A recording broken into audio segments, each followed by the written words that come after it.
لوگو، جو چیزیں زمین میں حلال طیب ہیں وہ کھاؤ، اور شیطان کے قدموں پر نہ چلو، وہ تمہارا کھلا دشمن ہے۔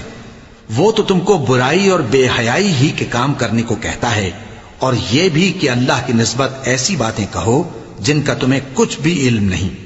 اور جب ان لوگوں سے کہا جاتا ہے کہ جو کتاب اللہ نے نازل فرمائی ہے اس کی پیروی کرو، تو کہتے ہیں نہیں، بلکہ ہم تو اسی چیز کی پیروی کریں گے جس پر ہم نے اپنے باپ دادا کو پایا۔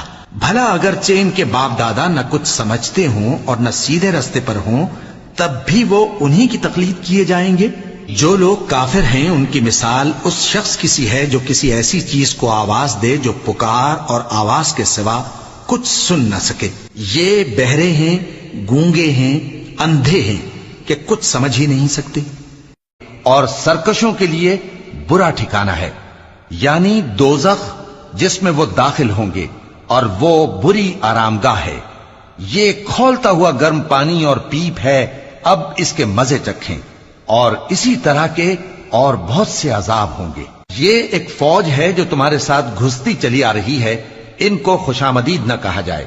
یہ دوزخ میں جانے والے ہیں، کہیں گے بلکہ تمہیں کو خوشامدید نہ کہا جائے، تمہیں تو یہ بلا ہمارے سامنے لائے ہو، سو یہ برا ٹھکانہ ہے۔ وہ کہیں گے اے پروردگار، جو اس کو ہمارے سامنے لایا ہے اس کو دوزخ میں دگنا عذاب دے۔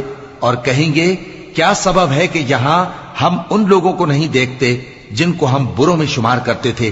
کیا ہم نے ان سے ٹھٹھا کیا ہے یا ہماری آنکھیں ان کی طرف سے پھر گئی ہیں؟ بے شک یہ اہل دوزخ کا جھگڑنا برحق ہے۔